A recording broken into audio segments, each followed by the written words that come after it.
Kama ulikuwa unashindwa kutofautisha kati ya fungus au yeast infection pamoja na PID, basi niko hapa leo kukujulisha.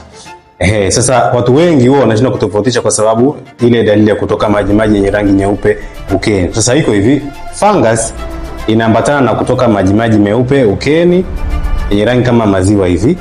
Alafu pia inakuwa inaambatana pamoja na miwasho sehemu za sehemu za chini. Fungus unakuta mara nyingi inakuwa iko hivyo. Na inasababisha na aina ya fungus ambayo inaitwa Candida. Hiyo ndio kitu cha kwanza. Lakini PID mara nyingi inakuwa ni kama maji yenye yanakuwa kama rangi ya njano au kama rangi kama kuelekea kama kijani. Hiyo ni jambo la kwanza. Lakini jambo la pili ni kwamba mtu ambaye ana PID anakuwa anapata maumivu chini ya kitovu. Na kwenye upande wa fungus pia kitu kingine ni kwamba mtu anakuwa hapati harufu.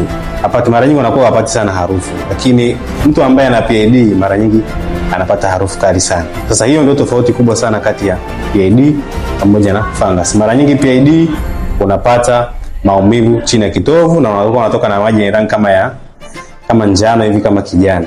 Japo pia inaweza kawa hata meupe pia hicho kitu. Lakini jambo lingine ni kwamba PID inashambulia zaidi kwa ndani, kwenye uterus, kwenye mirija ya uzazi, haya maeneo kwa ndani. Na mojawapo ya madhara ya PID ni kwamba ni rahisi kupata changamoto ya kukosa watoto.